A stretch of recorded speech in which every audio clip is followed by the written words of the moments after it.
நம்ம பூமி நம்ம தமிழ் நம்ம சேனல். இந்த வீடியோவை லைக் பண்ணுங்க, ஷேர் பண்ணுங்க, கமெண்ட் பண்ணுங்க. அனைவருக்கும் கோபிநாத்தின் அன்பு வணக்கங்கள். பெரும்பாலும் கடன் அப்படிங்கிறது அன்பை முறிக்கும் அப்படின்னு சொல்லப்பட்டாலும் ஒரு சிலருக்கு தேவையான நேரத்தில் நம்ம கடன் கொடுக்கல அப்படின்னா அதுவுமே நம்மளுக்கு பிரச்சனையை தான் உண்டு பண்ணும்.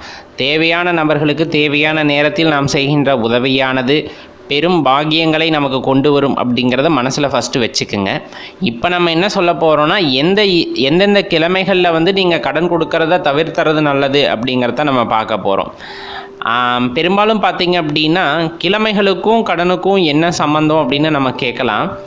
பெரும்பாலும் இந்த வெள்ளி செவ்வாய் இந்த 2 கிழமைகளில் பணப்புழக்கம் அப்படிங்கிறது நம்ம வீட்டை நோக்கி வர்றதா இருக்கணுமே தவிர வீட்டிலேருந்து வெளியே போகிறதா இருக்கக்கூடாது அப்படின்னு குறிப்பிடுறோம். அதனால் இந்த வெள்ளி செவ்வாய் 2 நாட்கள்லையும் பார்த்திங்கன்னா முடிஞ்ச அளவுக்கு கடன் கொடுக்கறத தவிர்த்துருங்க அப்படின்னு குறிப்பிடப்படுது.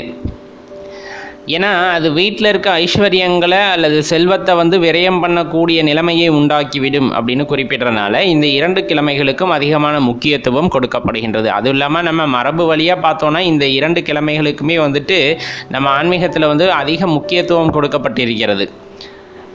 இந்த 2 கிழமைகளில் வீட்டில் இருக்க செல்வம் வெளியே போகக்கூடாது அப்படின்னு நம்ம பெரியவங்க நிறைய சொல்லியிருக்காங்க. எல்லாத்துக்கும் பின்னாடியும் காரணங்கள் இருக்கின்றது.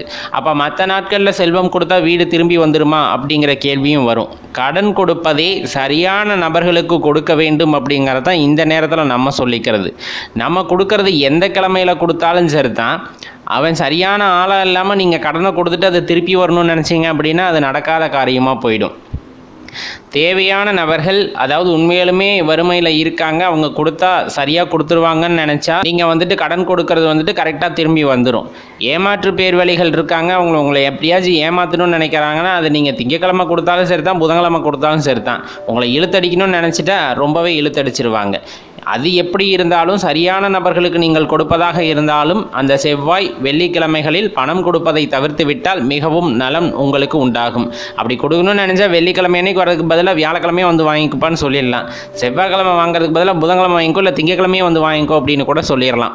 அதனால் பெரும்பாலும் இந்த 2 கிழமைகளில் வீட்டில் இருக்க பணத்தை வெளியே கடனாக கொடுக்கறத தவிர்த்துருங்க. அல்லது தங்கம், வைரம், வெள்ளி இது போன்ற ஆபரணங்களை நீங்கள் யாருக்காச்சும் இரவலாக கொடுக்கறதா இருந்தாலுமே இந்த 2 கிழமைகளில் செய்யாமல் இருப்பது மிகவும் நலன் பயக்கும் அப்படின்னே குறிப்பிடப்படுது. நம்ம பூமி நம்ம தமிழ் நம்ம சேனல். இந்த வீடியோவை லைக் பண்ணுங்க, ஷேர் பண்ணுங்க, கமெண்ட் பண்ணுங்க.